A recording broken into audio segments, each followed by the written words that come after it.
ভারতের ত্রিপুরার গভীর অরণ্যের অন্তরালে লুকিয়ে আছে এক রহস্য, এমন এক রহস্য যা আজ পর্যন্ত কেউ পুরোপুরি ভেদ করতে পারেনি।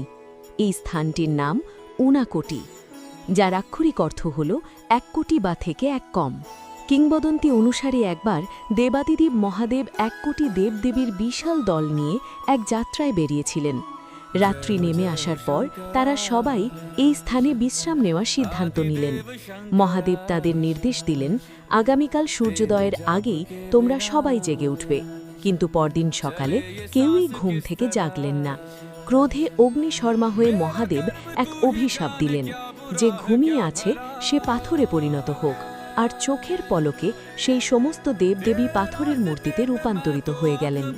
কথিত আছে যে সেই লক্ষ লক্ষ পাথরের মূর্তি আজও এখানে দণ্ডায়মান, আর মহাদেব একাই তার যাত্রা অব্যাহত রাখলেন। তবে আর একটি কিংবদন্তি ভিন্ন এক কথা শোনায়। তাদের মতে এই পুরো স্থানটিই হল কালু কুম্হার নামের এক শিল্পীর অসম্পূর্ণ সৃষ্টি। তাহলে সত্যটি আসলে কি? কোনো দৈব অভিশাপ, নাকি শিল্পের এক বিস্ময়কর নিদর্শন? ঊনাকোটি আজও এক অমীমাংসিত রহস্য হয়েই রয়ে গেছে। এমনই আরও সব রহস্যময় কাহিনী জানতে আমাদের চ্যানেলটি সাবস্ক্রাইব করুন।